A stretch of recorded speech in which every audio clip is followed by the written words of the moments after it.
Welcome. It is an Oak Harbor City Council meeting.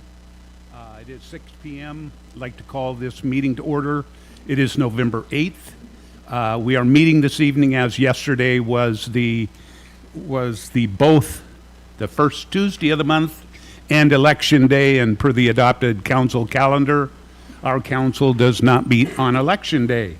So tonight I'd like to invite you to stand and join us in an invocation tonight led by Pastor James Sanchez, and immediately following that, I will lead us in the Pledge of Allegiance. Pastor Sanchez?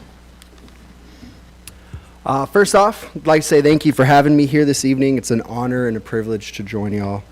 And if you would please bow your heads as we pray. Lord, thank you for these men and women who have made a decision to give up pieces of their lives in order that they may serve our community to the best of their abilities. And I pray that you give each member thick skin and a tender heart, and that you make yourself known to them in new and refreshing ways that ignite, re-stimulate, or fuel their relationship as it stands with you today.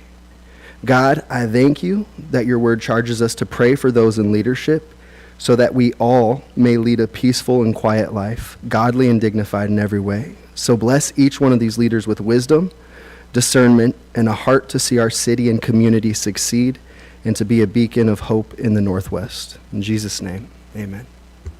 Thank you, Pastor James Sanchez from the Life Church. I forgot to say that. Thank you. Please join me in the pledge.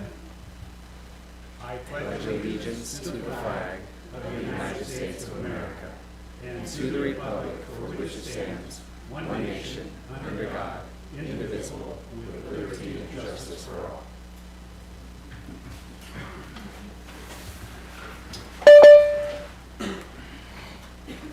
Okay, tonight's meeting is being streamed live on YouTube and Facebook and will be broadcast on cable channel 10 HD 1090 following the meeting. Attendees are participating in person and via teleconference. Guests that are included in staff presentations will be excused at the conclusion of the agenda item as appropriate. And I'll turn to our clerk, Julie, to do a roll call, please. Thank you, Mayor. Mayor Pro Tem Heisen. Present. Councilmember Munns. Present. Councilmember Wiesner. Present. Councilmember Stuckey. Present. Councilmember Hoffmeyer. Present. Councilmember Wickenstein. Present. Mayor, Councilmember Marshall has asked to be excused this evening. Okay, I'll entertain a motion. Yes, Councilmember Munns. Thank you, Mayor. I move to excuse Councilman Eric Marshall, please. Second. Yes, we have a motion and a second to exclude Councilman Marshall. That motion is made by the Councilor Munns and second by Mayor Pro Tem. All in favor signify by raising your right hand. Looks like that passes unanimously. So we will go then to our agenda. Any suggested changes? Nope, not seeing any. We'll move forward with the agenda as presented. We do not have any proclamations or recognitions for this evening, so we will then go right on to citizen comment period. Citizens may comment on consent agenda items or subjects of interest not listed on the agenda at this time. Citizens will have the opportunity to comment on the remaining agenda items during the meeting as appropriate. Citizens can also visit our website prior to our meetings for methods to submit public comment or contact our city clerk, Julie Nestor, by phone or email. When submitting comments, please include your name and address. Public comments sent anonymously will be shared with the mayor and the council, but will not be displayed. We have received no new public comments since our last regular meeting. Is that correct? That's correct, Okay, Mayor. so at this time, are there members that would like to comment? Yes, Mayor. Rachel Oswald would like to speak regarding veterans reintegration. Welcome, Rachel. Thank you. My name is Rachel Oswald. Most of you know me. A couple of you I have not met yet, but I am a military mental health advocate, also a Navy veteran. Spent most of my time served here at Naval Air Station Whidbey Island. On the 30th of September, I held a event in the community called Save a Life that was heavily focused on military mental health as well as reintegration. And the overarching message was that transition is usually seen as the responsibility of the government and the military, but reintegration is the responsibility of the communities that these veterans are coming to after their service. Why is reintegration important? Well, it's important because it takes a proactive approach to all these things that we're often reactive about. Homelessness, joblessness, suicide, veterans' mental health issues. And so the model that was presented at my event was called the CMVR model. And that's the model that the San Diego Veterans Coalition, among other places across the country, Quantico, Virginia, a few places in Southern California, are utilizing to implement veterans reintegration into their communities. And CMVR stands for Center for Military and Veterans Reintegration. And what I love about this model is that it is malleable to each community in which it is brought up in, understanding that Oak Harbor, Washington has different needs for veterans, military, and families than San Diego or Quantico, Virginia. And so there's two key foundational action steps that I would like to bring before the city of Oak Harbor. The first thing being a veterans reintegration policy. And I'd sent an email to members of city council about an example of veterans reintegration policy. I would invite you to take a look at that and see what that looks like. That's modeled after Chula Vista, California, who's currently implementing a CMVR in their community. And then the other is a welcome home letter. And I started talking with Maggie at the Chamber of Commerce about this, but the idea with the welcome home letter is that as I'm able to track veterans that come into our community and others that would be able to track that veteran movement into our community, that the city, the chamber, the community sends them a letter and a packet as they move here saying, welcome to our community. Thank you for your service. We recognize your service and that you served, and thank you so much for that. Here are resources, here are businesses. This is the information about our community that can help you with your integration. And what that would do is it would facilitate that warm handoff from military service into our community. And so what I would love to see ultimately is Oak Harbor, Washington be a shining example of what successful veteran reintegration can look like for not only Washington, but the entire Pacific Northwest. Thank you. Thank you, Rachel. Nicely done. Anyone else for public comment? Nobody signed up? Anyone in the audience? Okay. Seeing none, we will close public comment at this time. Go on to item number 4, which is our consent agenda. I believe we have 4 items on that, A through D. And if nobody wants to talk about any of those, those will be, oh, yes, Mayor Pro Tem. I don't want to talk about any of them or pull them, but I'm wondering if Shane Cardone, our new park board person, is in the room?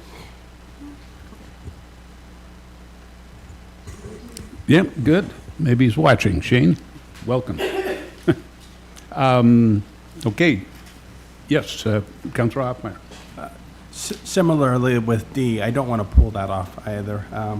The interlocal agreement with the Oak Harbor School District for that school resource officer position. You know, I remember back 13, 14 years ago when we did without there for a couple of years. So very, very, very good partnership there. Like to see that. Thank you. Okay, those items on the consent agenda will be all approved as presented, and we'll move to the mayor's comments. Election certification, the general election results will be certified by the canvassing board on November 28th. The city appreciates all who ran, and staff will be reaching out to newly elected officials once the vote is certified. The person elected to the mayor's seat and to the persons elected to positions 1 and 2 begin their full terms on January 1st of 2024. Position number 4 is a 2-year unexpired term seat, and the person elected will be able to take the oath of office as soon as the election is certified. Position 3 is a short and long-term seat. Councilmember Marshall, who is serving in and running unopposed for position 3, will take the oath of office following certification, And again, Councilmember Marshall will then take the oath again for his full term beginning in on January 1st of 2024.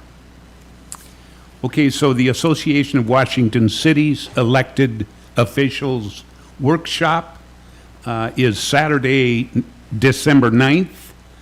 Registration is open to seated elected officials and unopposed candidates. Newly elected officials can register after the election is certified on November 28th. Please see our Executive Assistant, Mikhail Finkel, for registration assistance. I would certainly recommend that you do your best to try to attend. I can remember my first one, and it was a lot of valuable information. So hopefully you can all attend. City offices are closed for Veterans Day. Veterans Day falls on Saturday, November 11th. As this is a federal holiday, the city will observe Veterans Day this Friday, the 10th. There are several Veterans Day programs and celebrations planned in our community, and I think we have on our screen now the upcoming events. So I'll just give you a moment to read those.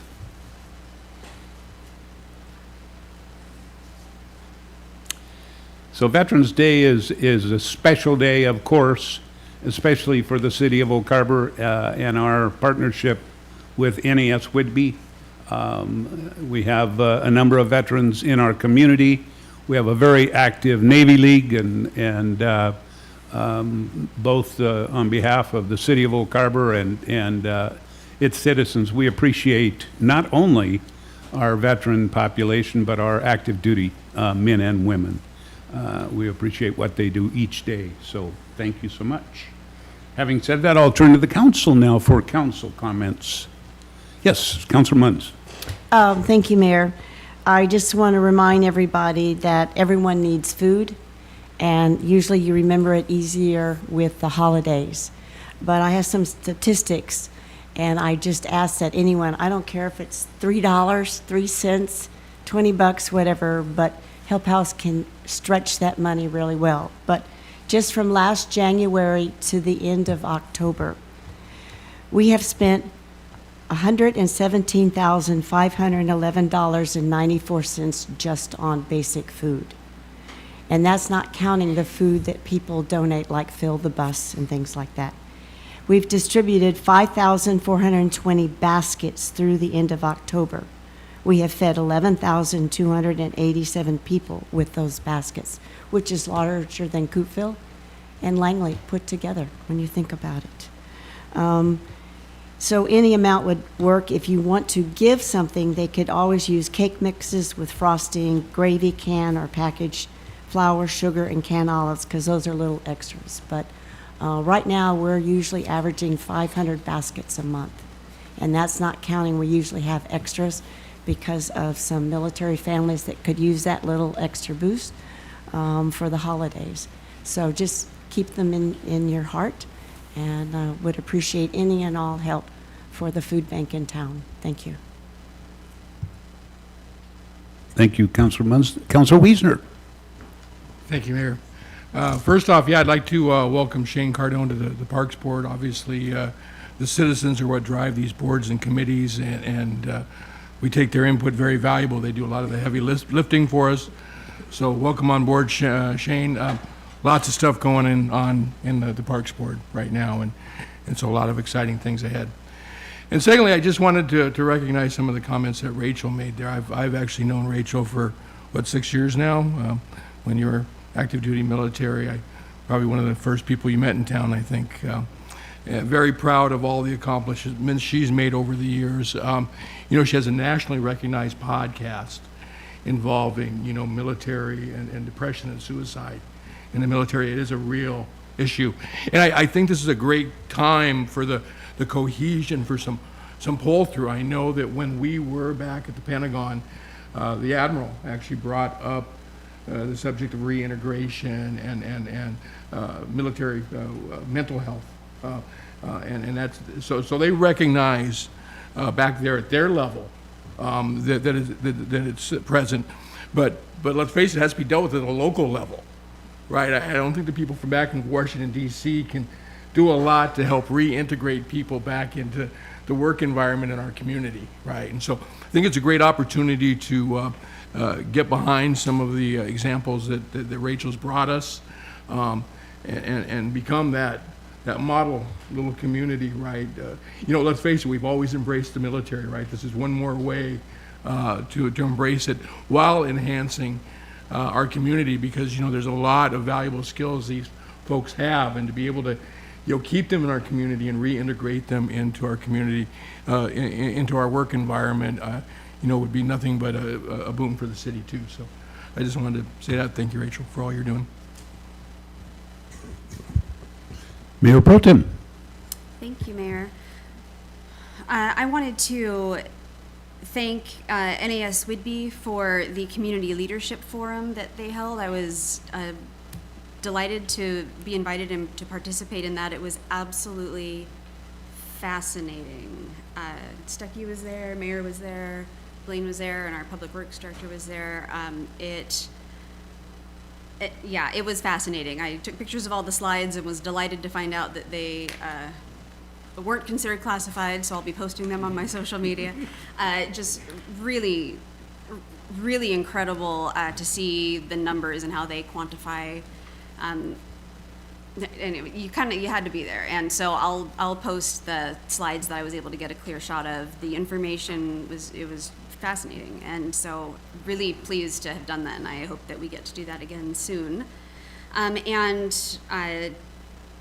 To jump off that to Ms. Oswalt's comments, thank you. I love everything about everything you said. I think that the military is it's already so tightly woven into the culture of our city. I mean, that's how I got here. I was a Navy brat, and most of us have similar stories, and I think that it makes a lot of sense to codify that culture as a matter of policy or as a matter of drafting a letter of welcome, and do more than just pay lip service to, we're a premier naval waterfront community. And so I think that we can do more and set an example, and let us know how we can help. Love it.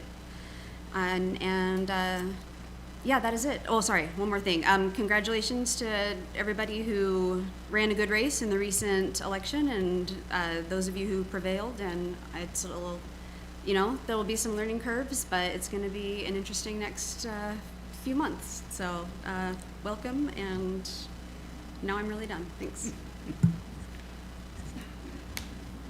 Yes, Councilor Wittgenstein.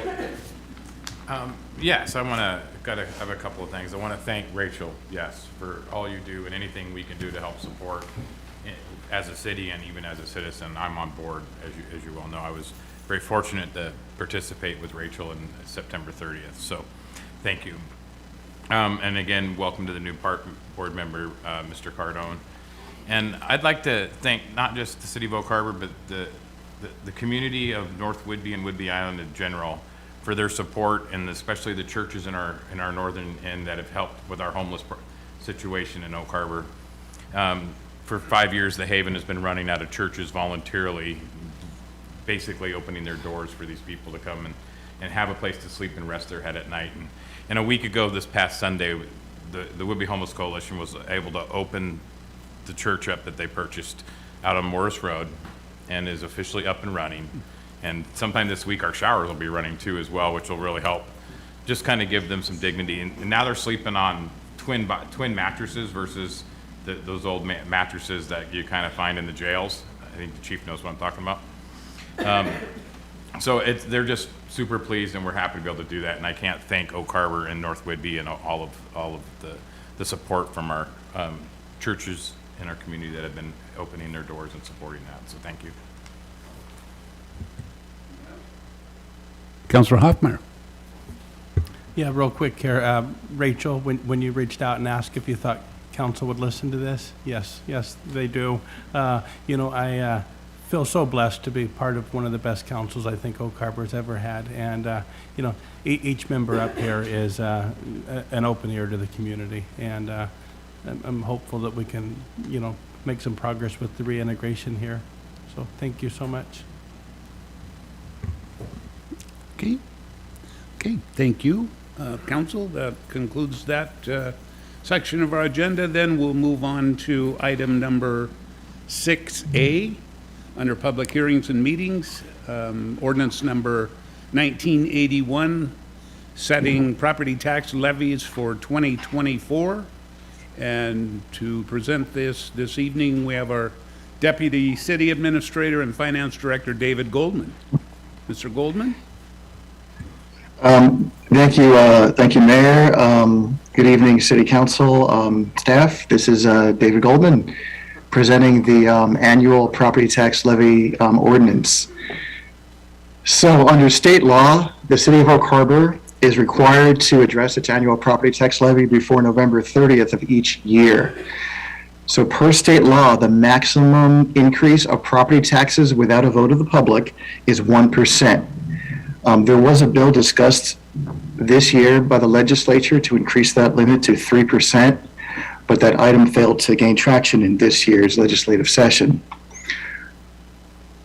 So that 1% maximum limit increase is also limited by this implicit price deflator or inflation rate that the state uses.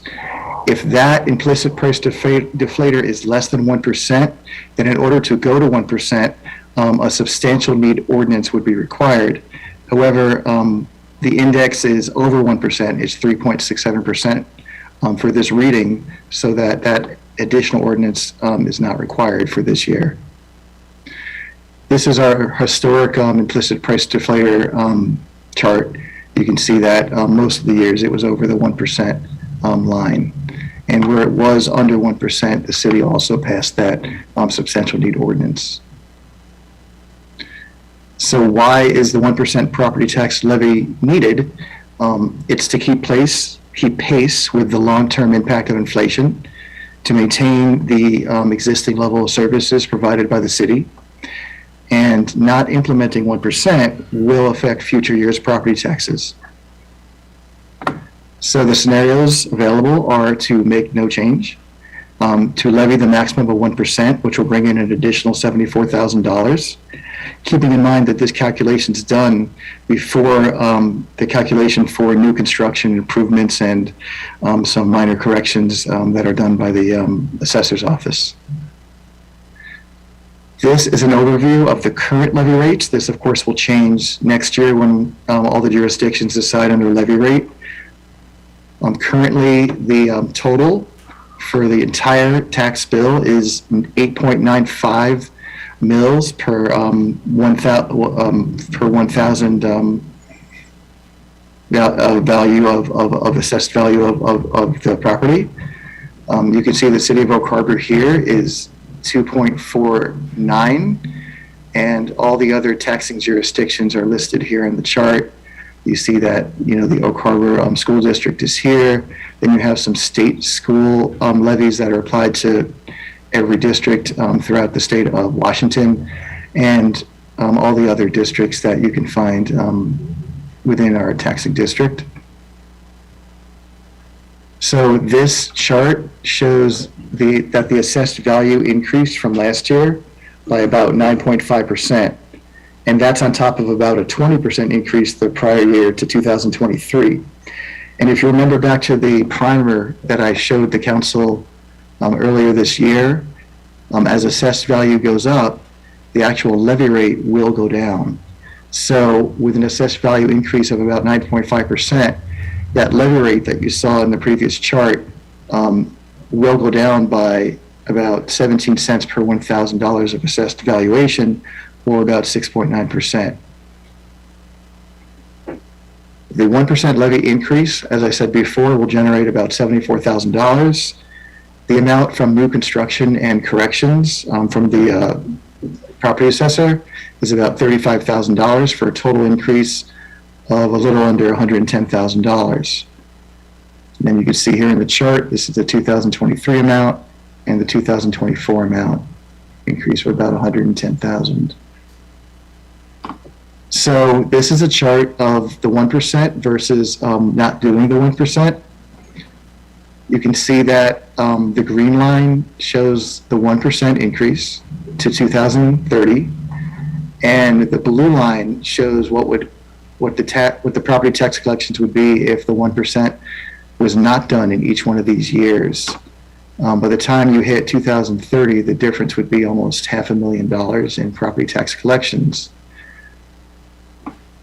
And of course, tonight we're just talking about 1 year. We're not talking about each one of these years.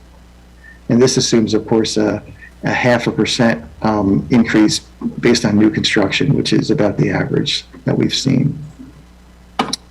So the recommended action tonight is to adopt Ordinance 1981 to increase the property tax by 1% and authorize the mayor to sign the 2024 property tax levy certification. And staff is available to field any questions you may have. And also, this is a public hearing, so we should open this up for the public to comment on. Thank you, Mr. Goldman. We'll do exactly that at this time. We'll open the public hearing and ask for any comments. Don't see people rushing to the microphone, so I'm going to close that public meeting at this time and turn to City Council for input, questions. Councilor Munns. Thank you, Mayor. Mr. Goldman, you might explain to the public where that money will go, if it goes into certain things or it just goes into one thing, and how it could be used in the city, please? Sure. It's used by the general fund to fund various governmental services. For example, police services, fire services, park services, and so on. It's not restricted for any one particular use, but it just goes towards the general fund type services. And of course, as you know, with inflation and with everything else going on, our costs do increase, more than 1% each year. So the 1%, won't cover all the costs, but it'll definitely, go a long way to help defray some of those, inflation-related increases. Thank you. Welcome. Mayor Pro Tem. Thank you, Mayor. Mr. Goldman, feel free to tell me if this would be more appropriate for a different conversation, but since we're just talking about this year, but if inflation is consistently more than 1% and cities are limited if we're limited to 1%, we're always playing catch up. Like, what is the long-term impact of this? And is there a plan? It just doesn't seem sustainable, once you start looking years and years and years down the road. Thoughts? Yeah, well, the MRSC did some studies and papers on this, not too recently, but maybe about 8 to 10 years ago. It was considered, in Washington State, it's considered the structural imbalance of Washington City's budgets.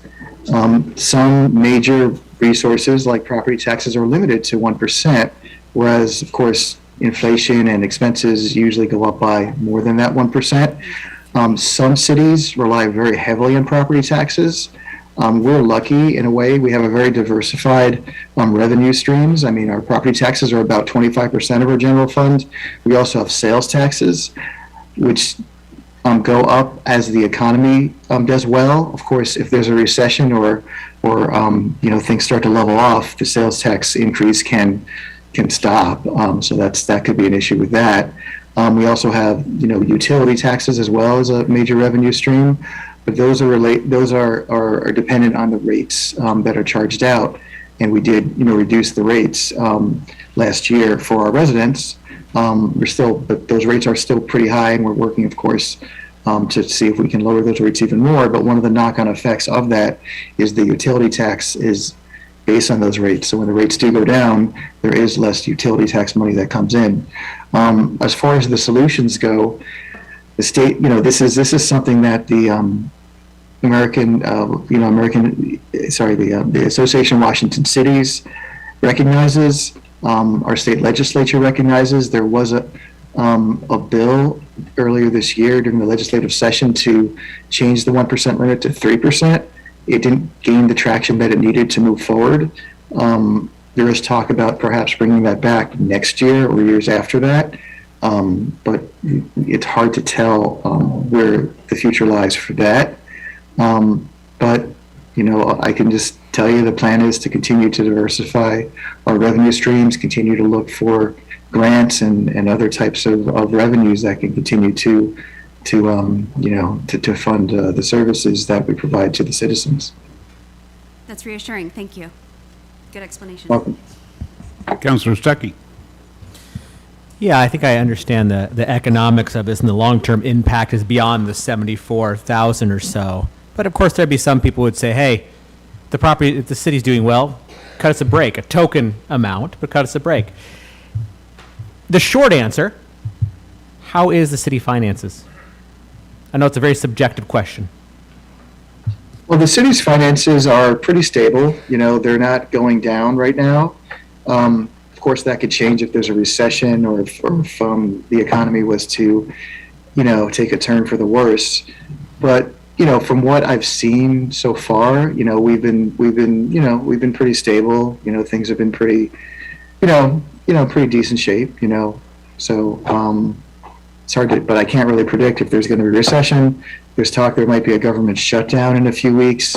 Congress might not be able to pass the bills that it needs to pass in order to keep the government open, and that would have a knock-on effect on a lot of different industries, especially our largest employer on the island, which is NES would be. So that could have a deleterious effect on our economy. But I wish I could predict the future, but I can't right now. But as of right now, our budget seems to be pretty stable. I'd like you to work on that, predicting the future. I'll I appreciate have a that. magic 8 ball. So Second question, and again, this is more confirmation. I think I already know the answer. You talk about this goes into the general budget. So something like this could be used for things like infrastructure repairs or streets. Any It's general unencumbered. governmental service It's unencumbered, could be used for anything. Okay, thank you. Well, Anyone else? Yes, Councillor Hoffmeyer. I thought that deputy city administrator position had a psychic in there as well. Fortune teller. I was coming to you for my lottery numbers. No, all of us are sensitive to these costs, but I think this $74,000 is a $74,000 that you would chase for the rest of forever if you bypassed this opportunity, obviously. By having the money we need to in certain areas, it allows us to, to focus on things like the utility bills as well. So I certainly support this. And if there's no other comment, I would be willing to make a motion. Doesn't look like there is. Okay. So I move to adopt ordinance number 1981 to increase property tax by 1% and authorize the mayor to sign the 2024 property tax levy certification. Okay, we've got a motion and a second. That motion reads exactly like the recommended action before you. That motion's made by Councillor Hoffmeyer, seconded by Mayor Pro Tem Heisen. Seeing no other questions or input, all in favor, signify by raising your right hand. Opposed, same. That looks like it passes unanimously. So, Mr. Goldman, you passed your first test. I'm very happy that you followed my instructions to never say we're fat, dumb, and happy. We're absolutely. All right. Thank you very much. And, but the city is doing good rest of the extremely night. well. And the thing he didn't tell you is that the return on our investments is about a lot better than it was. And so our numbers aren't looking bad at all. Yeah. So nice job. Thank you. Okay, Right, with take that, care. we will move on to item number 8A, which falls under contracts and agreements. And this is authorizing the mayor to sign bid award with Langco Northwest, Inc. for the Serendipity Lane construction contract. And we have our Public Works Director, Mr. Steve Schuler. Steve, welcome. Thank you, Mayor. Thank you, Council. And before I begin, I just wanted to note that we have Margaret Livermore and Greg Lanza with the Main Street Association. They were on the design committee, and so they're here to answer any questions you might have for the Main Street group also. And so, Tim, go ahead and go to the next slide. Oh, I always do that, don't I? Gosh. All right. So as council knows, we have $100,000 in the budget that you approved for 23 and 24 for this project. Tonight, we're looking at awarding the bid to a contractor to pour the concrete, and that bid came in at $50,000. We're asking for a 10% contingency like typical. And then we're planning on having staff do the water service in-house and also do the demolition of the old asphalt and install conduit for both future irrigation and future electrical between the concrete panels, so that work can be done easily in the future. Like the water service, that's a utility, so this isn't a utility project, so that has to be charged back as the state auditors would require. So we'll work very closely with finance to make sure we do that appropriately. That totals about $79,000. With the remaining budget, we can use that to work with the Main Street Group and purchase landscaping items, plants, solar-powered lights, and work with them on that. All right, as many of you are very aware, I'm sure you are, that in 2018 there was the beautiful arch that was installed there on Pioneer Way, and here's a picture of the group from Skagit Valley College Well Group that worked with the Main Street Group and the city and many others to install that. And then on the right I have a picture from Bayshore looking up toward the arch up on Pioneer, and you can see the existing asphalt, you can see the existing dumpster enclosure. There's some cars parked there further up, and that's what it looks like generally today. The pavement to the right has since been repaved on that adjacent parcel, so it looks better than it does in this picture.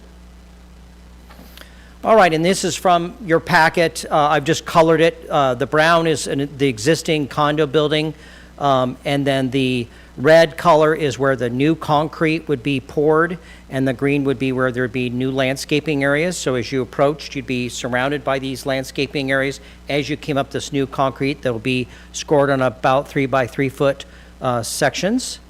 And the design of this, for John, who's also involved before, who's a former architect and professor, these are really his designs, working with Margaret and Greg and others to really, so it's their design and we're implementing, so it's a real public-private partnership. And then following this, the maintenance and the operations of these landscape areas, that's going to be taken over by the Main Street Group, and so they've been raising money and doing other things to get that work done. But I'm very excited that it looks like the city would be able to provide $20,000 to help things get going and get some of those plants and solar-powered lights. And so Margaret and Greg can kind of talk about their intent of what will happen, but the first part would be, we're entering into wintertime now, so as far as schedule, we're probably not going to do anything in Thanksgiving or Christmas. This is going to be an early spring project. When the weather gets better, we'll go out there and start demoing it, the old asphalt, and then we'll take the soil down to the right amount, and then we'll have the contractor come out and form and pour the new concrete, and then staff will come and lay down some hot mix asphalt up next to that concrete once the forms are removed, and then we'll really turn it over to the Main Street Group to then take over the landscaping and decide what kind of art and plants and things that they want to do there. And so that's it for myself, and so if there's any questions either for myself or for either Margaret or Greg. Thank you, Mr. Schuler. Before we take it to council for questions, I'd like to confirm there's been no input from the public regarding this. That's correct, Mayor. We received no input from the Okay. public. Thank you, Julie. So now we'll go to council. Councilor Wiesner. Thank you, Mayor. Long time coming, right? Exciting, though, and quite frankly, even more important today than it was when you guys first came up with the concept, right? Now that we've lost the, private stairwell down to our beach access, this is truly, other than walking down a street or a sidewalk on a street on Dock Street, this is truly going to be the only access connection between our waterfront and our downtown core. So, the foresight, I guess, right? Because here we are, right? Like I say, more important than ever before, and I've been happy to support this project from the beginning, and we'll continue to support it, and appreciate all the stakeholders involved, and what a great relationship with Main Street to pull this together. Thanks. Councilor Munns. Thank you, Mayor. No, this is truly a complete community project.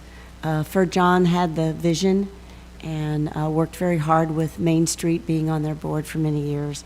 And I'm glad to see that some of his designs weren't just tabled. You know, we're good about getting the design done and they go, oh yeah, this is great, and they put it on the highest shelf and no one ever looks at it again. But when you talk about a community coming together to make a green space and to add a little bit of sparkle or beauty to the community, it's small, but yet it'll have a lot of significance. So I'm really pleased to see this all come together, and I'm glad that the city can ink out some extra money to help with the planning. Is it possible that the garden club might also want to add a little bit to it, or you haven't approached them yet till you get ready? Sorry. We've kind of talked a little bit about it, and I think when it comes down to that point, we would ask their assistance in selecting of plants and things that will grow well and look well, and you know, between different seasons, so it doesn't, you know, doesn't look bad when the wintertime. It still looks good, and so we'll get their assistance because they know what's going on there, and also we'll work with probably with Bobby Bailey, the arborist for the city, and he'll have some other ideas about some other maybe smaller trees that can go in that space as well. Oh, that's great. Thank you so much for your hard work. Thank you. Councilor Stuckey. Just to refresh my memory, this is ARPA dollars, correct? Didn't we originally say 200,000 from ARPA and then it became 100,000? You're right. It did start out as ARPA dollars, and those ARPA dollars are now, in essence, into the general fund. And it was 200, and then we reduced it to 100. That was the original proposal, was 200? Correct. And if I recall, that means that there was a bit of a shortfall. I'm wondering how Main Street is doing with the fundraising on the remainder.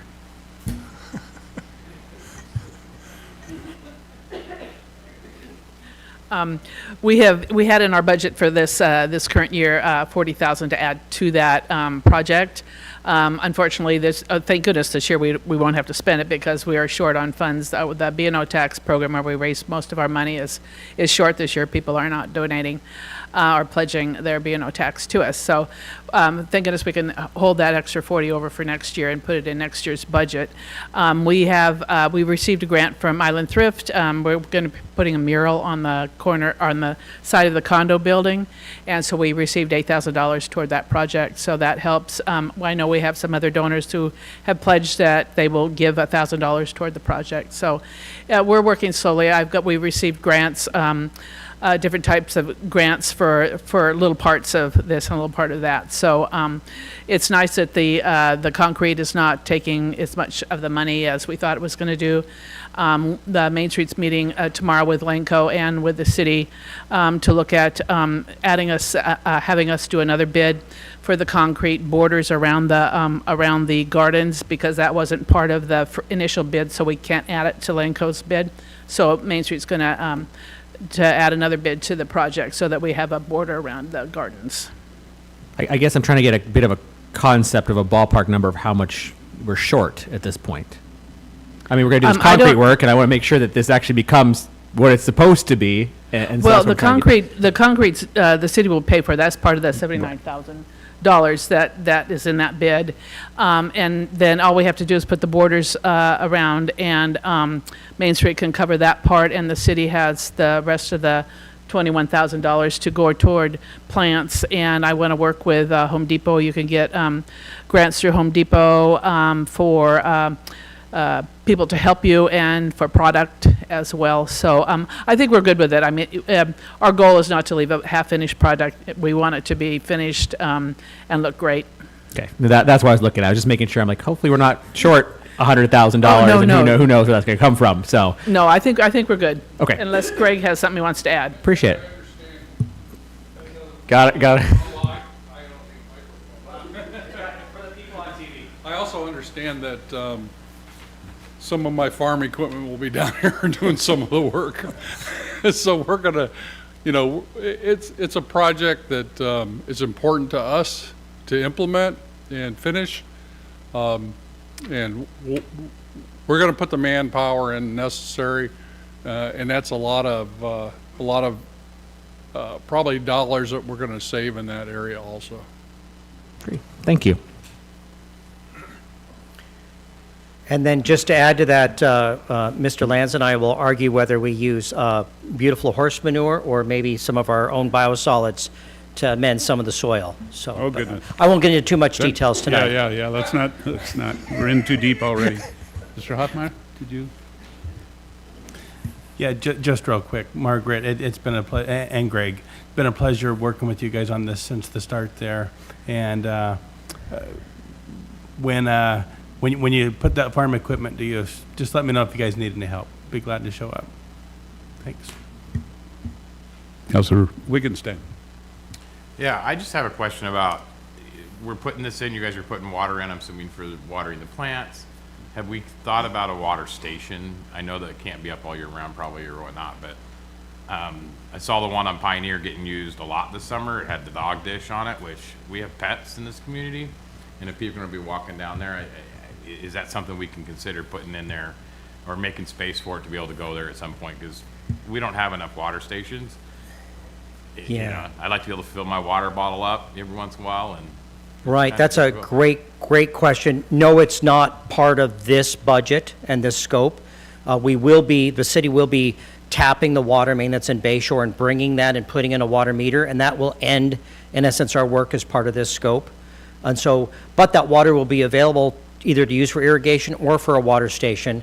Our Park and Rec director is not here, Brian Smith, but I can say we had a brand-new water station, water fountain put in as part of the Windjammer Park improvements. That was destroyed last year through vandalism. And then the water station that's up on Pioneer got some vandalism. Fortunately, it wasn't destroyed. So that's just a reality that we have to deal with also. Yeah, it's unfortunately that things get destroyed, and at the same time, I think it's a service we provide to our community to make sure they have access to water as well as toilets, and there's none of those on Pioneer either, so well, that's a whole nother topic for another day, so. Councilor Munns. If there's no other questions or discussion, I'll make the motion. Great. I move that we award the bid to Lanco Northwest, Inc. to provide concrete work not exceeding $55,085.50. Second. Okay, got a motion and a second. That motion reads exactly like the recommended action in your packet.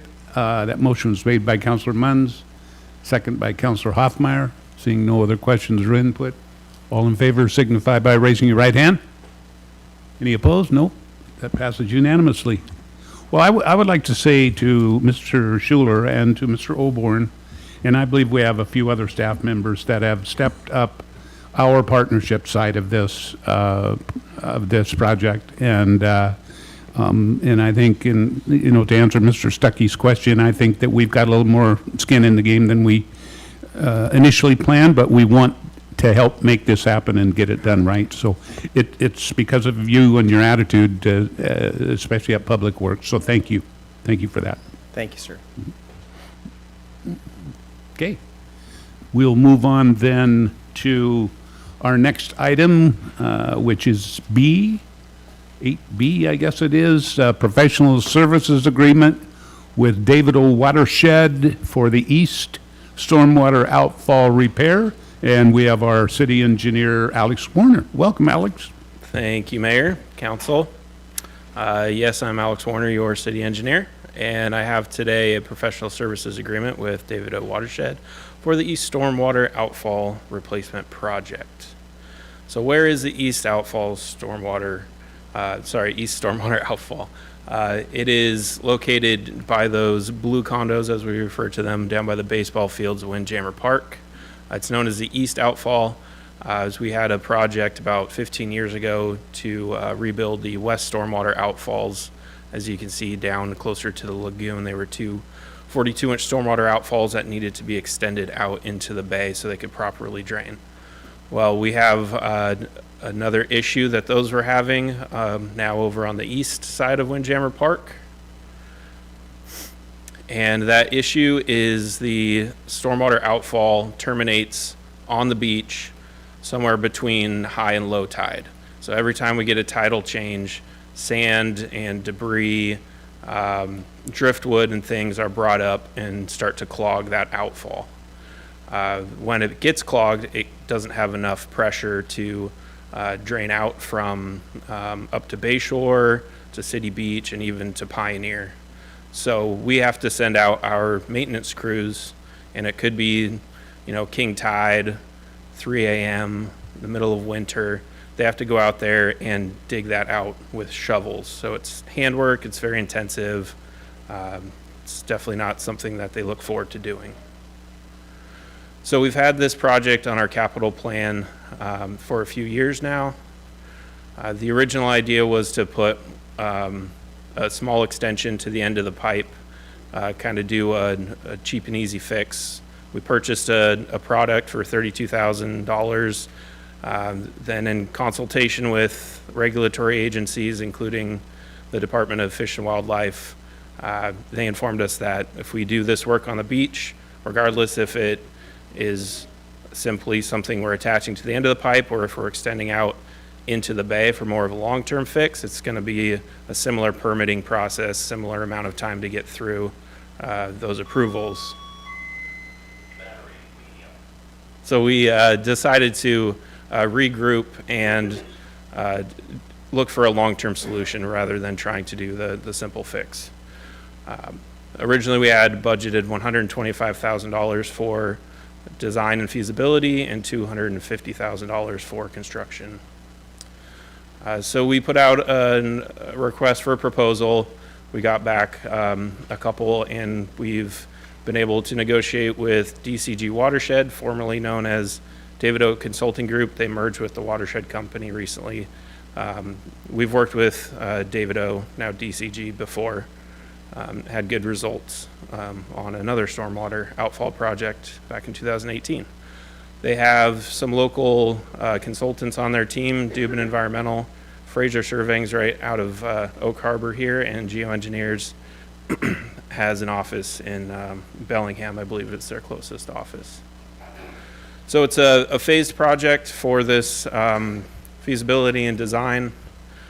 Phase one, with your approval, will initiate immediately. And that would go out, survey the area, do some pre-design analysis, see what that long-term solution really is going to look like and what it's going to cost. That is something that we don't have a firm grasp on right now. At the end of phase one, we will have a much better idea of that and the schedule. So that's why we went with a phased approach here. We'll reconvene at the end of phase one, see how much they're estimating that construction cost is going to be, because it's likely going to be higher than what we had approved in the budget. So we'll have to come back for approvals, budget amendment, whatever that might be at the time. Then we have phase two, engineering and permitting. That gets us to phase three, final engineering, and then bid advertise, and phase four is construction support. So with each of those phases, we have a stop work, do not proceed until we give you written direction to proceed with those following phases. For all four phases, the total cost comes out to $128,355, which is just slightly higher than what we had estimated in our budget.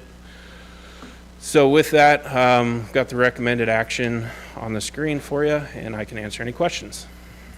Thank you, Mr. Warner. Before we turn to council, I would like to confirm that we've received no public comments from our That's correct, citizens. Mayor. No comments were received. Thank you, Julie. Okay, so we'll turn to council for questions. Yes, Councilor Munt. Thank you, Mayor. Mr. Warner, do you know what year that outfall was originally put in? Just kind of gives people a time. I can't say exactly when it was, but I'd say ballpark the 70s. Is that I'm about right? thinking that too. Yeah. Okay. Yeah.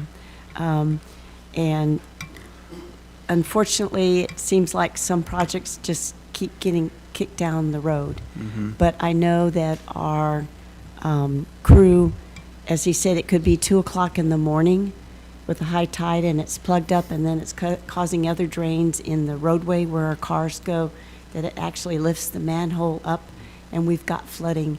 And so as hard as we try, but that's kind of why that extra $74,000 is needed sometimes to do repairs like this that goes towards that. So, but yeah, we've got a list. I know they try to go down as fast as they can, but it's really important. It's just, there's more miles than you know of pipes for different things, whether it's clean water or storm water and all the paving, and you don't want to pave unless you know the pipes underneath it have been repaired or fixed, because you won't have to dig up that nice, smooth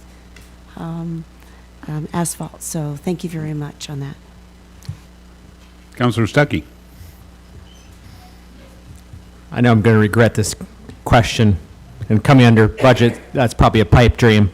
But my question here is, the construction services was originally budgeted for 250,000. I heard the hint in your voice that probably is not going to be super accurate. Any guess? I mean, is this $350,000 original budget, is that going to come up to $500,000? I mean, do we have any concept? And I know I apologize for the question.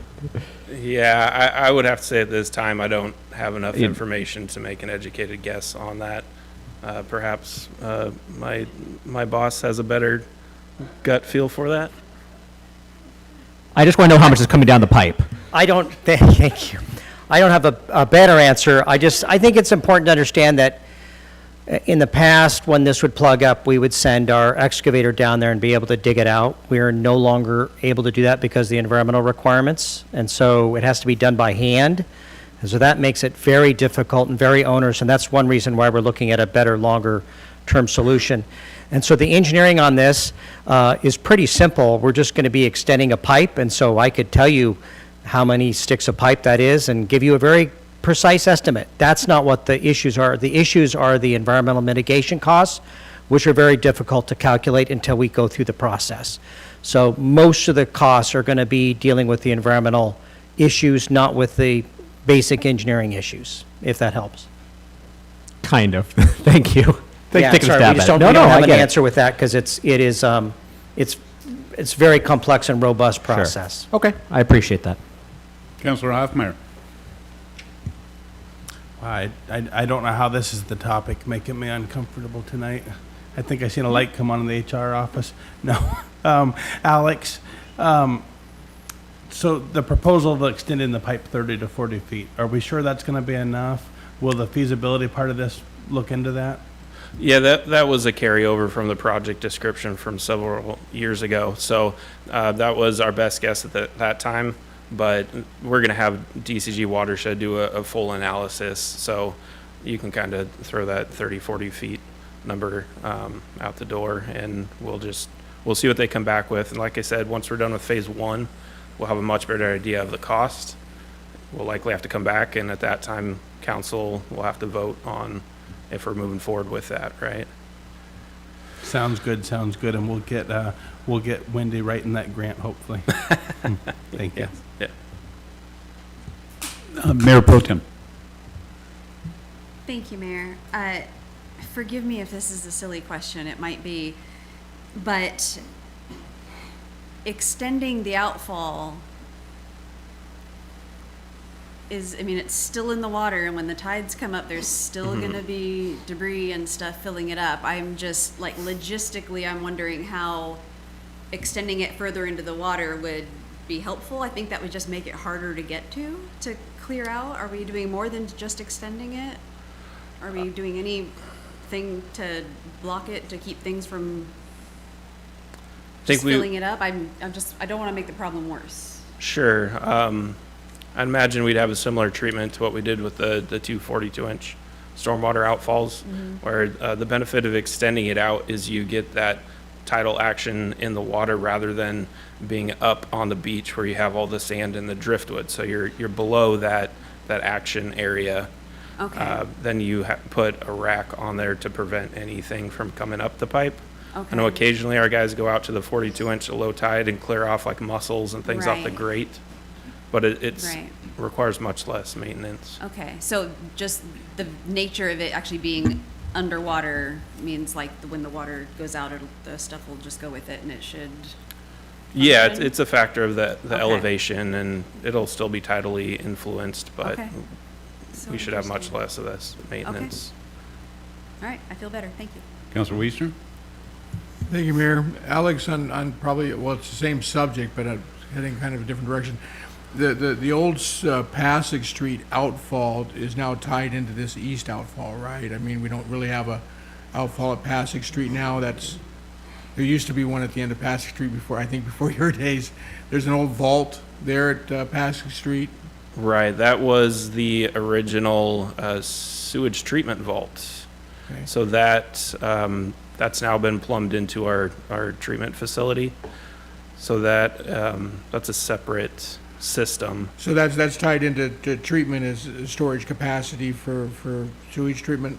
Yeah, that's correct. So going further east along Bay Shore and Pioneer Way, we actually have direct outfalls from catch basins along Pioneer Way.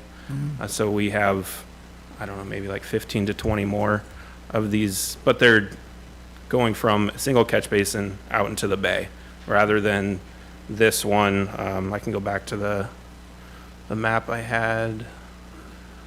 You can see it's a bit of a network where we have a whole host of catch basins that all coalesce at this point. And then the 42-inch ones over here on the west collect a considerable amount of acreage in the city. So I would say this is one of the last few that we have that captures a large area.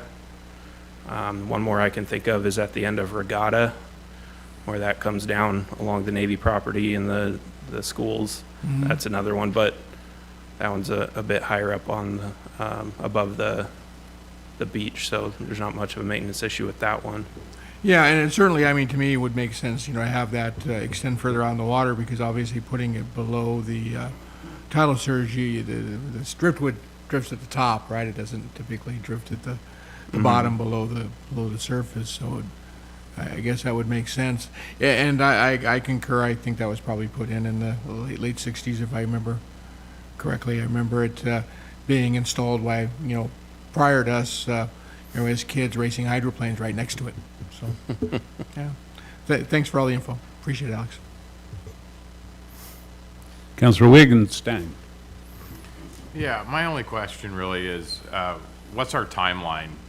Do we have an idea? I mean, I realize we're gonna break this in phases, but year, 2 years, 3 years to get this project done, or 6 months? I mean, do we have an idea? Yeah, it's a multi-year project. Once we get approvals, we'll give them the go-ahead for phase one. I think that could take, approximately 6 months or so, and then it's really that decision point. Are we moving forward with the option, with one of the options they propose? Permitting, like Steve Schuler said, that could be anywhere from 9 months to 24 months. You just don't really know with all those agencies that need to get involved. So multi-year.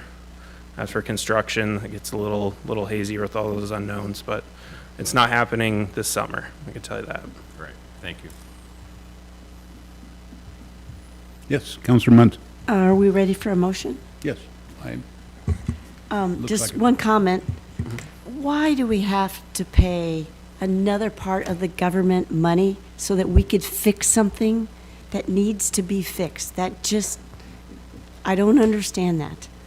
The cost, the extra cost, we know what to do to physically fix it, but that extra cost on what they're going to charge us, it just seems, a crime that we have to pay them so much to be able to fix what we know we need to fix. But anyway, here's the motion, sorry.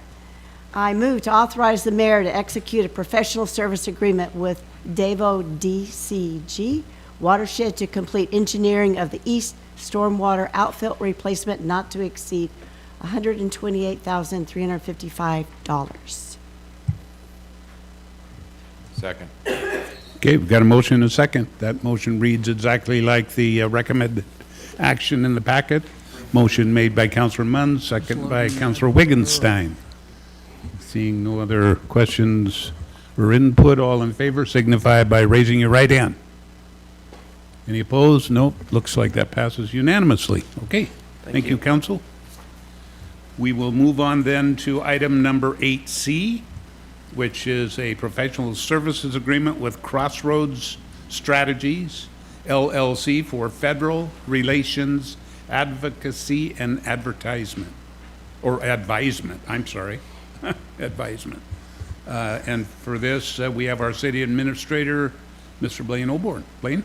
All right, thank you, Mayor. Oak Harbor City Administrator Blaine Oborn, and I also have joining me is Ben Macon with Crossroads Strategy, and he will be participating in this discussion today. So, one thing we ran into some issues with the marina and looking at other cities, and I've been approached in the past about government relations, federal relations particularly, and a lot of cities have been very successful in that, so the city decided to investigate that. So if you go to the next slide here, so we sent out a request for proposal, and we got proposals from 6 firms. And then we had a committee, including 2 council members, Mayor Pro Tem Heisen and Council Member Hoffmeyer, and then some staff, myself and our grants administrator, and then our Parks and Rec director were on that committee there. So we interviewed the 3 top firms on their presentations on October 10th, and so we went ahead and negotiated with Crossroads Strategy. And if you can go to the next slide, it kind of goes over some of the things about Crossroads Strategies. And Ben, you're here, and if you want to kind of pipe in and just kind of go over your the benefits of using your firms, what should be on the next one? Crossroads Strategies, there should be a slide. Go back. Let's see if I can get on the right slide here. One more. Yeah, right there. Okay.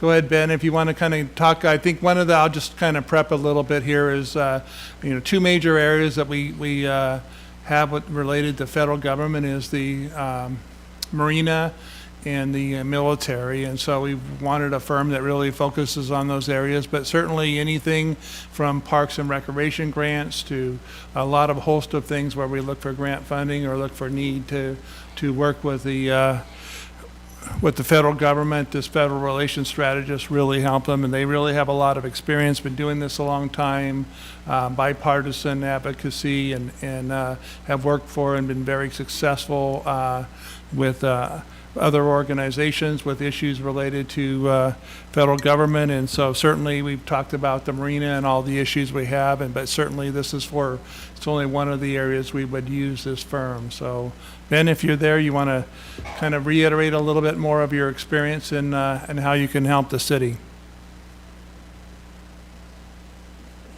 See if we can unmute there.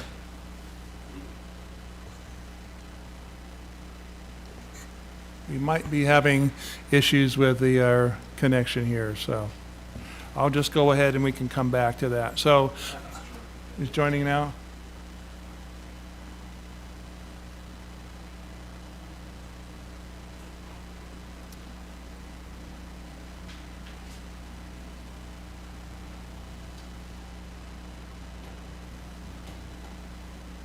I know it worked when we had the testing, so.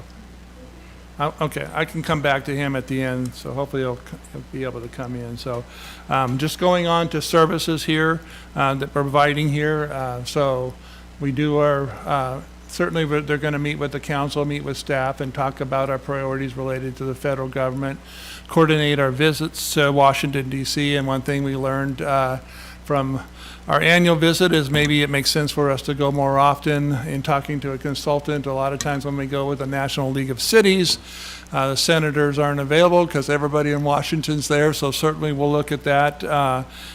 This year we went and saw the Navy, the U.S. Army Corps of Engineers, and certainly we have a lot of business with them related to the marina that we need to focus on, and this firm's very capable in helping with this area there, and certainly working with us on consulting. They won't write the grants, we'll continue to do that, but certainly they can help us with helping the grants be more advantageous to us and using their experience, and they can certainly help us in conveying the need for grants to our congressional delegation. So with that, the recommended action, if you can go to the next slide, is to go ahead and motion to approve the professional service agreement with Crossroads Strategies for federal relations and advisement services. So with that, Mayor, I think Ben's able to join us now, and well, we're here to answer. Ben and I, or Ben McMicken, are here to answer any questions you have.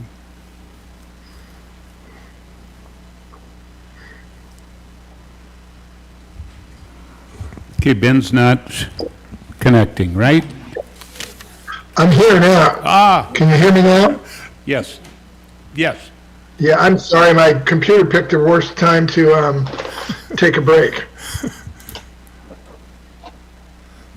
So Ben, if you want to just take a minute to kind of give a little speech about what you do and how excited you are working with the city and how you can help us. Sure. Mayor and Council, thank you for having me tonight. My name is Ben McMakin. I work for an outfit called Crossroads Strategies. We are a bipartisan government relations firm based in Washington, D.C. I'm a lobbyist, that's scarlet letter L, I guess. But prior to becoming a lobbyist, I worked on Capitol Hill for almost 20 years for members of Congress from the Northwest, Oregon and Washington, including 10 years for Senator Murray. I was Senator Murray's legislative director for a good number of years, which gave me a lot of insight and experience with appropriations, working with municipalities and local governments, in partnering with members of Congress and their staffs. And to this day, it's a lot of the work that I do that my firm does. We have a fair number of representations in the Northwest. We also have representations throughout the country based on my colleagues and the various experiences and backgrounds that they all bring to our firm. I'll go ahead and stop there. I'm happy to take any questions or provide any more color or background that may be of interest to you all. Okay, then with that, before we turn to council, I'm going to confirm with our city clerk that we've not received any input from the public That's correct, regarding Mayor. this item? No, Okay. that's correct. No Okay, input. now we'll turn back to council for questions. Councilor Stuckey. Couple questions and thoughts. I mean, we are blessed to have a very active congressman in Rick Larson, who we are able to communicate, and I'd say have fairly decent access to. In my research, it seemed that lobbyists generally, not always, but generally were with bigger population centers. I guess, nothing against your firm specifically, but can you help convince me why a city of our size can benefit from a lobbyist in general, not just your firm? Sure. No, I think it's about consistency and continuing to look for ways to drive a city, a project forward. I guess I would almost turn it around and say, the city of Seattle does not need as much help as, since we're talking about Oak Harbor, I'll just say Oak Harbor. Those projects and the resources that some of those municipalities or large cities have often, are far in excess of what you have to work with. I often find that it is actually the smaller projects that need that focus, emphasis on relationships, and just that more. I'm struggling with my words here. You've asked me such a good question. I think the best way to look at it is to look at the types of projects and activities that the individual members are drawn to and try to fit in that box regardless of whether you're big or small. And folks like myself who know how the process works, who knows where the roadmap, where the bones are buried, what the staff is looking for, what they want to accomplish in any given year, how the office functions and what they want to accomplish and how to fit you into that. And, going back to my Seattle analogy, Seattle doesn't need that level of specificity. They're going to get their piece of the pie. They always are. The challenge is to make sure everybody else's voice is heard, and they also have a chance to be successful working with the delegation. I'm rambling a little bit, but that's I think, a decent answer to your question. Yeah, and I could add to that a little bit here, too. There is a number of smaller cities. Bremerton has a federal lobbyist. The county, Island County, just added a federal lobbyist. And this hasn't been something, it's an option I've looked at. We've done our best using our grants administrator and kind of feel like we hit a brick wall in with some of the negotiations and things we have. We are a full service city with a lot of complexity.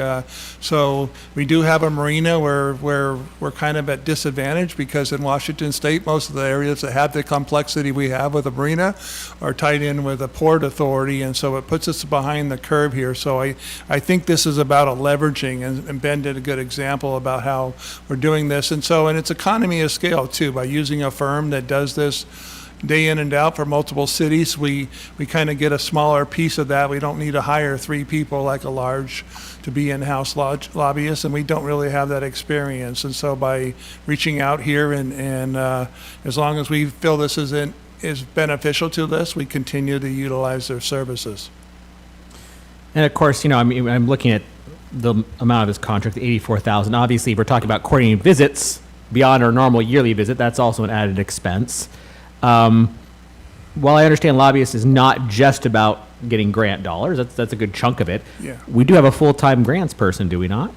Yeah, and that grants person will work very closely with this firm, and that's why she was on the panel, and we did that. I mentioned that grant services, so anytime we have federal grants, what grants we're going for will involve the lobbyists in it, and we have the personnel inside to write the grants, but certainly they'll help us a lot on getting it to the finish line and marketing it. So that's where they can really step up and help us. And they have a lot of expertise in these areas too, and could kind of help us what areas to explore and what areas not. And we already have some preliminary discussion here of grants, of issues we're going to deal with. I mean, as soon as we get this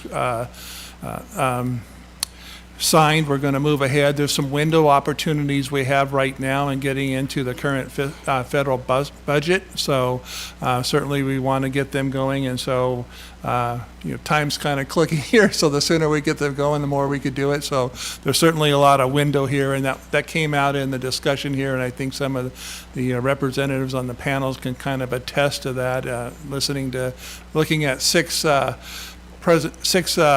portfolios and then interviewing 3 candidates here. Certainly a lot to offer and a lot of advantage here. And so I certainly think that the return on that funding here will be 60 times is really what we're looking for, and then just really help us with all the complexity we have and getting us over the finish line on some of the complex issues. I mean, we have the issue of a federal channel that's not a federal channel that we have to deal with, and a lot of funding there. So we really see long term, I think in the future, we really need to do it. But this is something that I put off until I really felt it's a need, and I think really the time makes sense now for us to bring on a firm and really help us.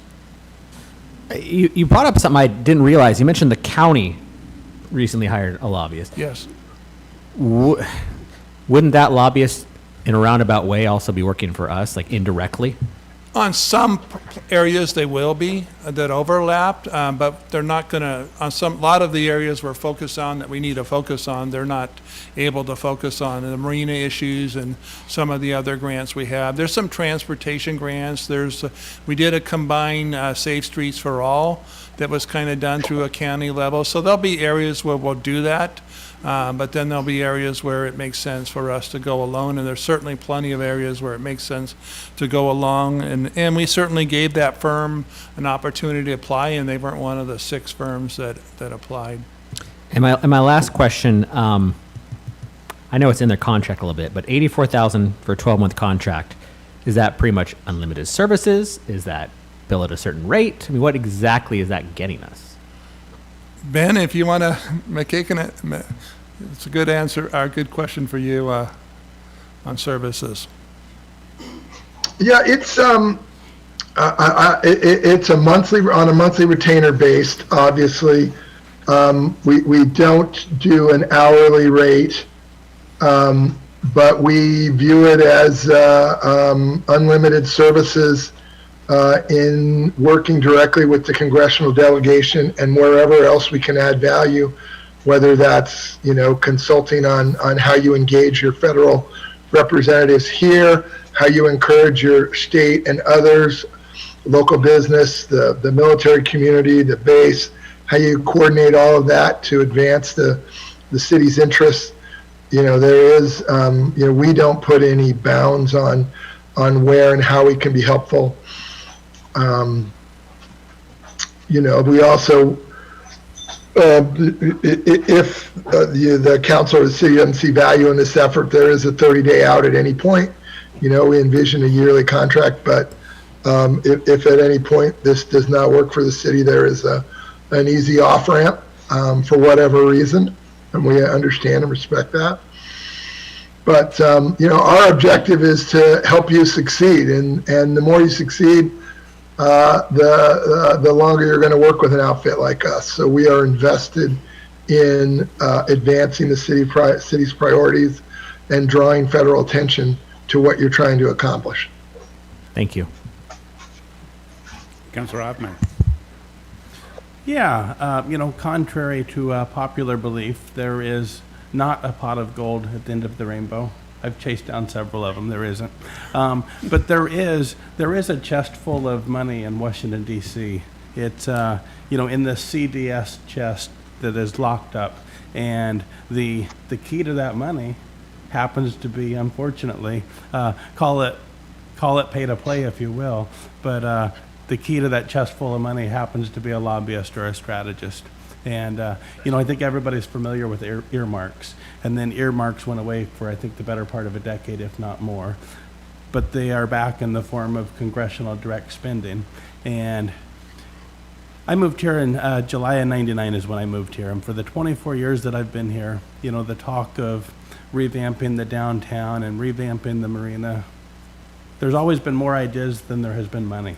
And all of that, without hiring a lobbyist, without getting the key to that chest full of money, the ideas for downtown and for the marina, they will remain nothing more than ideas. So, back in March in our trip to DC, whether it was talking with, Senator Cantwell's staff or trying to talk with Senator Murray's staff, she was in much more of a hurry. Both of our senators are in a very high position of power, which goes twofold. They're really busy, and without that lobbyist, we're not going to get what we need. So it is a lot of money, but that one slide, and I don't know if it was with Crossroads or somebody else, to where it showed the typical return was, I think, 64 to 1, 62 to 1. I mean, that's what we're looking for. We're hoping that by spending $84,000 for a few years, we can land that $40 million. So it's a lot of money. Don't get me wrong. It's a lot of money. And, Well, if I could just add, we are in a really unique time. You mentioned Senator Murray and Senator Cantwell and their seniority-driven positions. But the same is true for Rick Larson, who's now the senior Democrat on the Transportation and Infrastructure Committee. We obviously that's where the transportation bill is done, and that's a big deal. But that's also where the Water Resources Development Act will be done next year, and that stands out as a pretty significant opportunity to address the issues related to the marina.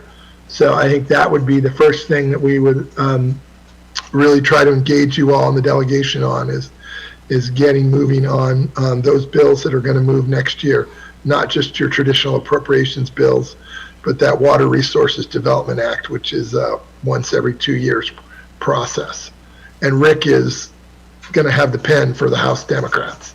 So we want to make sure that your marina project stands out, not just within the second district, Rick's district, but across the state and the region, so that it's a no-brainer and easy to do, and he's encouraged to do so, partnering with the senators, of course. Thank you for that. I wish the rest of council had a chance to, have that same hour-long interview with you that Councilor Heisen and I did. But really, your guys' presentation and, working experience really stood out from the rest. So thank you. Mayor Pro Tem. Thank you, Mayor. Yeah, I have a similar comment.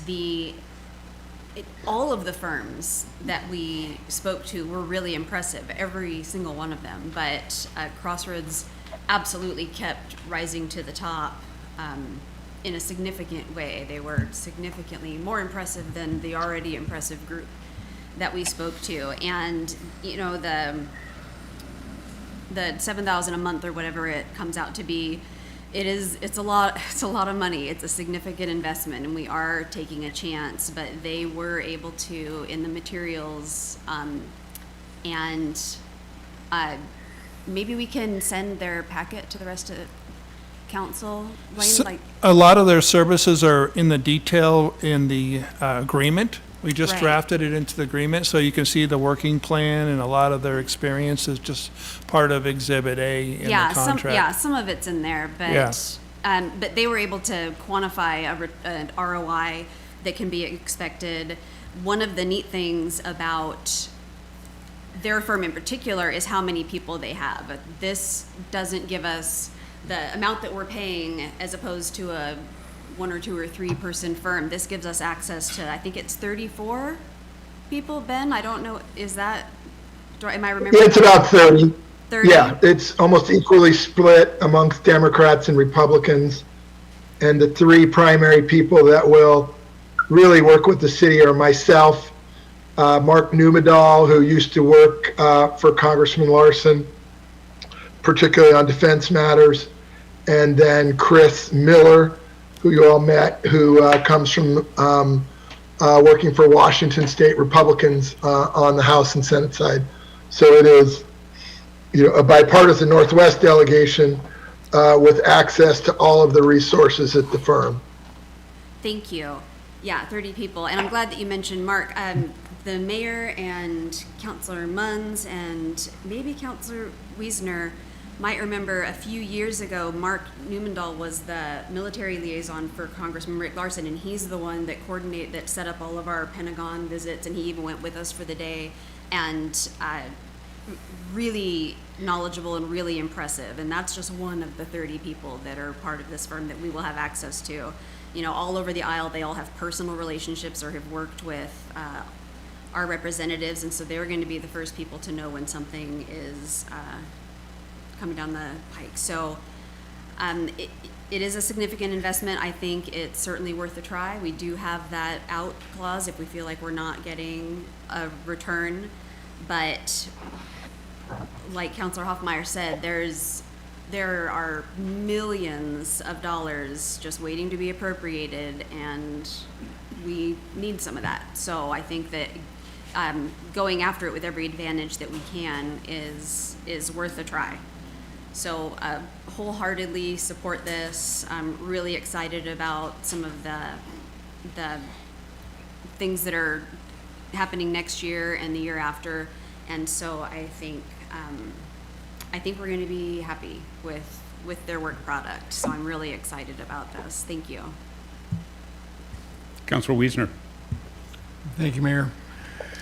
Yeah, one of the things, of course, we don't, I think everybody could agree here, is sometimes we don't understand what the process at the federal government level is, right? I mean, sometimes we can't even figure out what the process is at this level, right? And after, a few trips back to DC, right, I've got a little bit better idea of what the process is, but nowhere near the concept of somebody who's worked there for 20 years, day in and day out. And this last trip, that meeting with the Army Corps of Engineers, that was quite an eye-opener, right? I mean, we keep going back to that, right? Because there was things that came out of that, right? And the reality is we really didn't know what questions to ask. Fortunately, the conversation with a couple of high-level people led to some, aha moments. I mean, we were really in there. All of us were going, aha, well, this channel was created for seaplanes. Oh, well, What do you mean it was created for seaplanes? Well, who created it? Well, the federal government. Well, doesn't that make it a federal channel, right? I mean, who would have thought, right? And so now, of course, we have to take some of those concepts right now, and we've got to convert those into how do we take that information now that we've learned, right, and convert that into money that's going to have an effect upon us, right? I mean, the folks back at the Army Corps of Engineers are very clear. They don't control the money. They don't control where it gets spent. That gets controlled, at the congressional level, right? And so, just that alone, I mean, I think dredging that channel is well over $250,000. I mean, $500,000, right? I don't think we ever really broke down, but it's certainly a lot of money. And just if we can get somebody back in D.C. to go through the process, look back at this and say, aha, yes, that in fact is a federal channel. That is our responsibility. We need to cover the cost of dredging it. That alone, right? But it's the squeaky wheel. It's going to get the grease. Some of those sayings that pass from generation to generation, they do that because they're true, right? And so, especially now with what we've got going on with the marina, like was stated, we have 3 of the highest ranking officials back in D.C. currently back there. It's not a situation that's going to happen every day, right? We're not in the process of looking at marinas and how we're going to expand it every day. We're not in the process of looking at dredging every day. We're not looking and having high-ranking officials representing us every day. So timing's right, and it'll be interesting to see what comes out of this. I think actually last time we were down in Olympia, we were all kind of standing there on the Capitol steps making fun of the lobbyists, right? From a distance.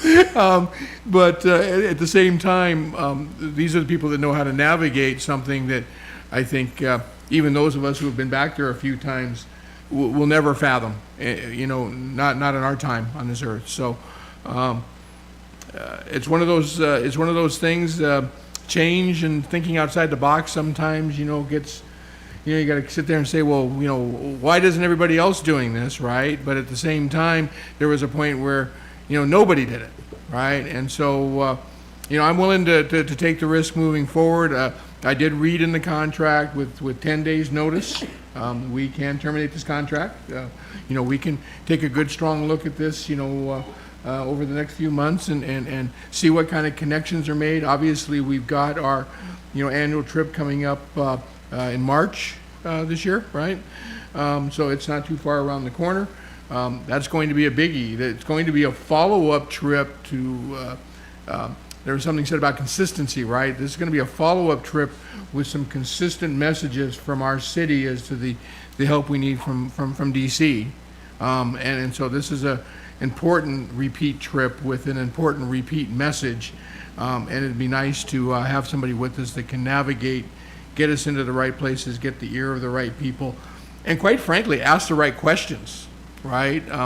Because we know what we know, and sometimes we even know what we don't know, but we certainly don't know some of the things we absolutely don't know, and that's where we need somebody who's back there and familiar. It is a different world in D.C., I can tell you, from somebody coming from Oak Harbor, Washington, flying back there and going into the Capitol buildings and the congressional offices and the Pentagon and the Army Corps of Engineers office. I think we all have to admit the world back there is totally different.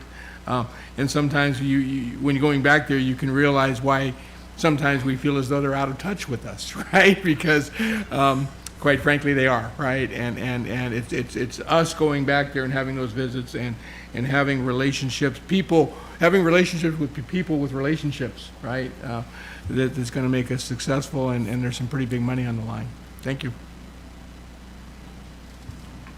Yes, Councilor Munns? Thank you, Mayor. Ben, where are you located? Are you in D.C.? Or are you here in Washington? Yes, ma'am. I actually live just outside D.C. in Maryland. I'm in my basement, but our office is 5 blocks from the Senate side, and me and my colleagues are on the Hill almost every day. Okay. And you, with this new knowledge of the waterways kind of thing, we hopefully can get in on the beginning of it and get some help for our marina and our transportation waterway here in Oak Harbor is what you're anticipating. Both on the Water Resources Development Act, which is a piece of legislation every 2 years, and then that annual appropriations process. Those would be the to drive some funding back to the community those would be the two primary vehicles in the short term. And what I would imagine that your company kind of divides, but in a sense you walk the halls so you can keep your ear to the ground on what someone is working at and then know who fits, whose peg needs to fit in there in order to help get funding, I'm assuming. Yeah, I mean, the goal is to make you stand out with the people that are going to make decisions about those resources. And, sometimes it's making sure that they're aware that, maybe they've done very little in Island County, or they haven't done anything for Oak Harbor in 3 years, or they've done, pick your other community, Skagit County's gotten something 3 years in a row. Sometimes it's just kind of trying to understand everything that they're dealing with and helping them make good decisions when there's no shortage of folks clamoring for their time, their prioritization, and ultimately for the decisions the senator and her team will make about what resources are available. And then I would think, in a sense, you are a conduit to say, hey, Oak Harbor, wake up. I need some information that is thus, that would go towards this project. So that... Oh, yeah, there's a lot of education we're going to behind. need from you and Chris and Brian and we've had a few conversations, but there's certainly a lot we need to do in the near term. And, we're anxious to get started. And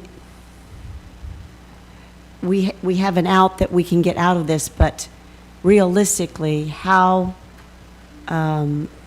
two election cycles, I mean, in a sense, it may not, we may not get the golden egg within the first year. So you've got to kind of lay the footwork, but keep on top of what's happening and how they're shaping certain laws, regulations, grants, whatever. So realistically, how do you think we can start seeing, I can't think of it. The scale of the marina project is likely a multi-year effort, not a one-year effort. Right. And if you can get it, you can bite it off in, $5 million chunks. The WRDA bill might offer something to do a little bit larger, but, if the objective is to get to a $40 million project to do everything that you've outlined in and around the marina, in addition to other things that you're certainly likely to identify across the wherever federal funds are available, it's a multi-year effort once you start talking about big projects. Right. I just,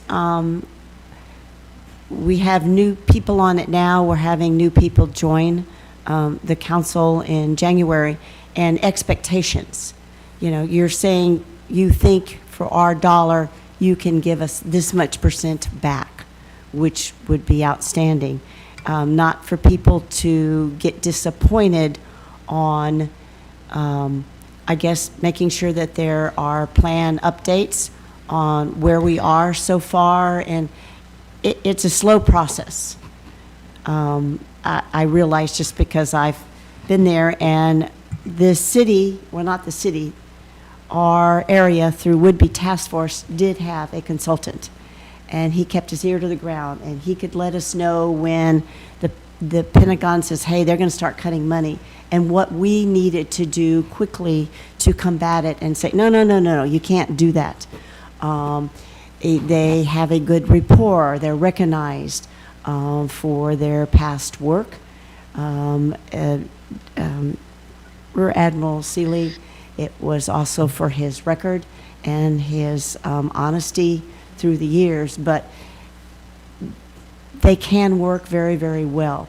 But it's just making sure we keep that going and we have good communications. But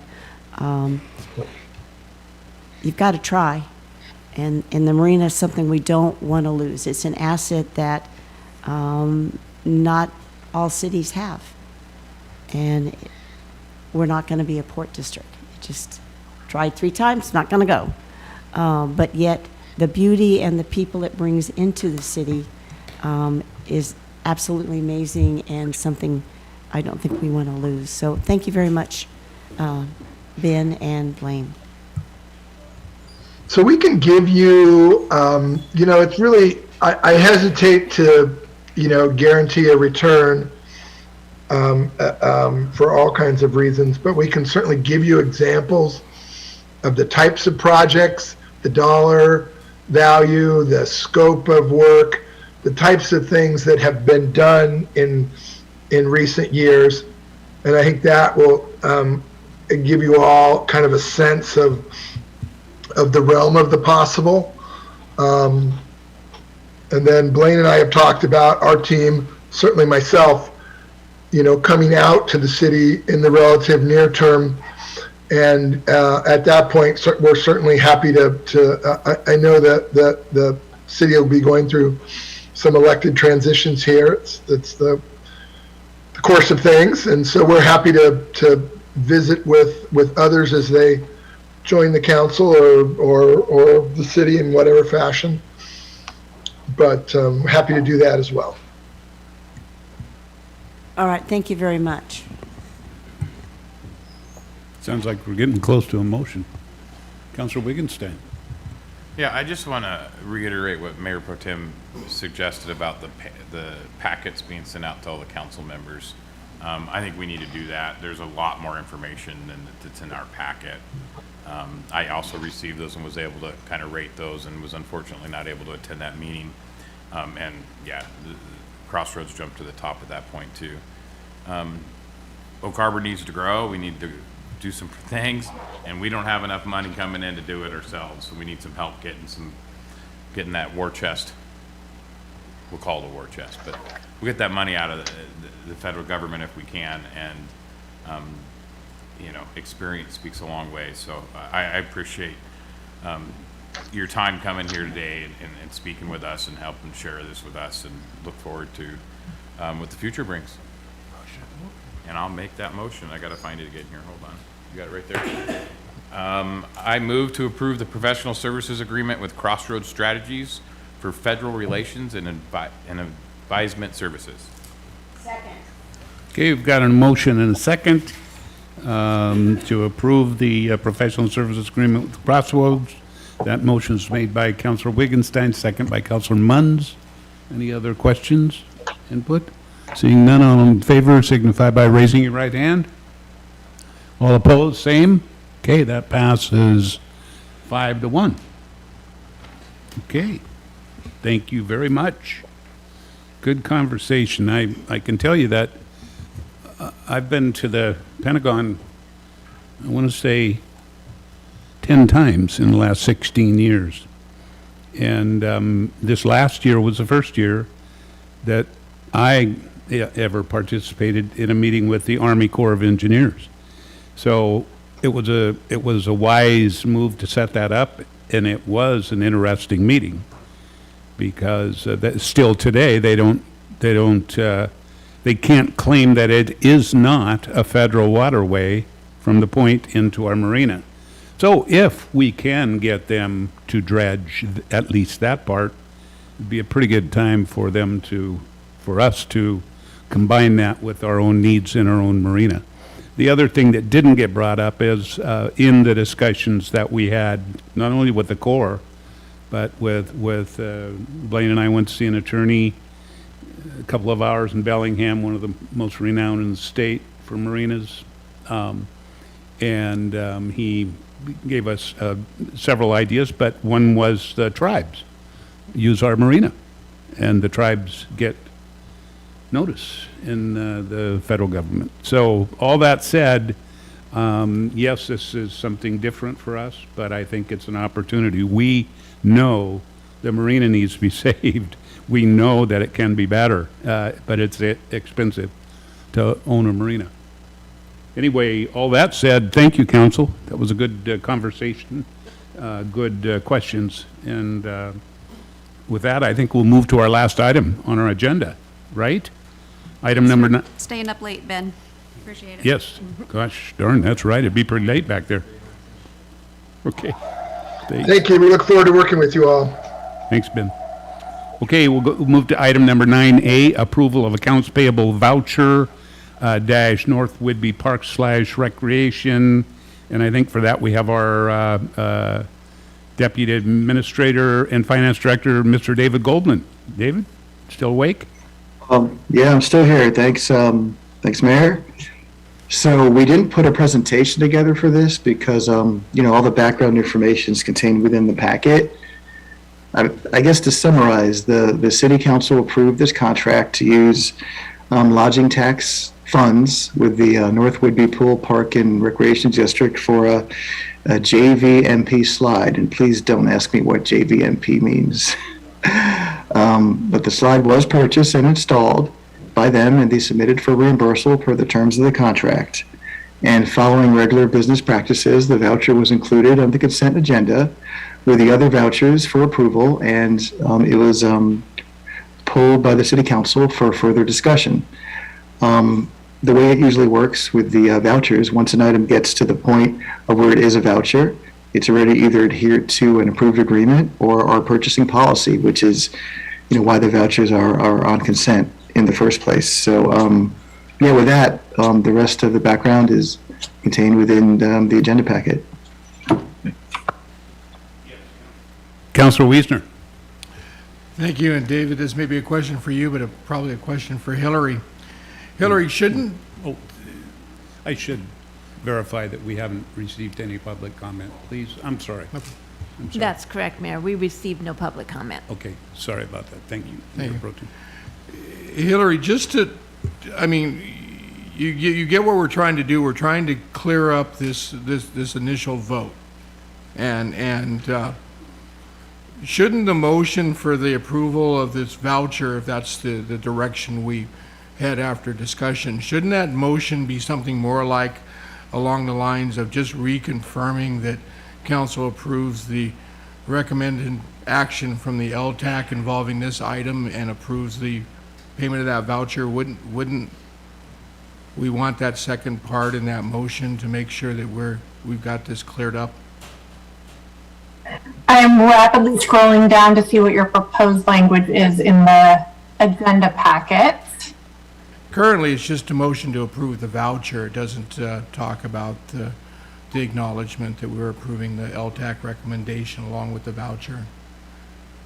I think that's a good point. I see no harm in adding that additional clause in the statement.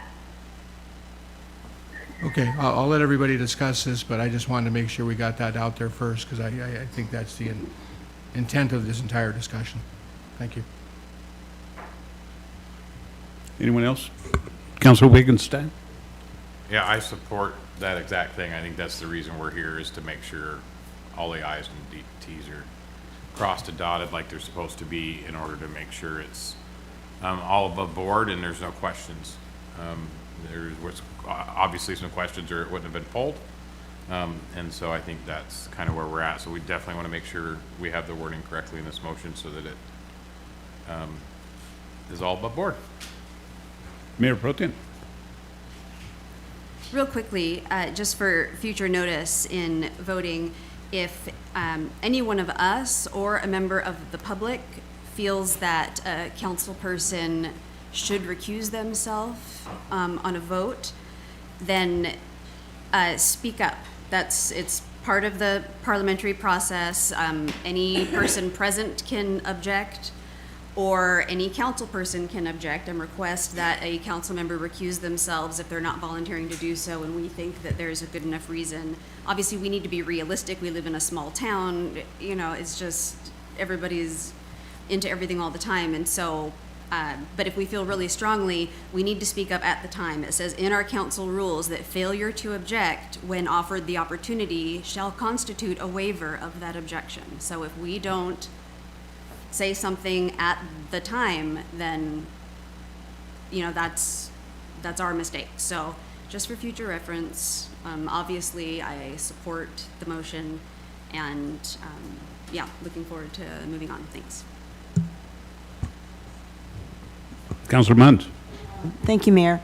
And our city attorney, you can always ask them if you have a question to make sure you are on the up and up and that what you are doing is correctly when you know there might be a conflict of interest. It's better to ask and get it cleared up than to vote and then find out you could jeopardize the city with some fines and things. So, thank you. Okay. Have you thought any more about the additional words for the motion? Yeah, if there's no other questions, I'd like to make a motion. I'd like to move to acknowledge council's approval of the LTAC committee's recommendation and approve voucher 194667 in the amount of $37,384.42. Second. Okay, we got a motion and a second. I'm not going to try to read that over again because I didn't write it down. Well, you can read it one more time. I move to acknowledge council's approval of the LTAC committee's recommendation and approve voucher 194667 in the amount of $37,384.42. So that motion was made by Councilor Wiesner, and I think the second was Councilor Wittgenstein, okay? Motion and second. Any questions, additional input? Seeing none, all in favor signify by raising your right hand. All opposed, and one abstention. Is that correct? Okay. Okay, that passes. And we are done, I think, for this evening. Move to adjourn? Move to, is there a second? Second. All in favor signify by raising your right hand and waving goodbye, and thank you very much for coming. And those of you watching, thank you very much for your interest.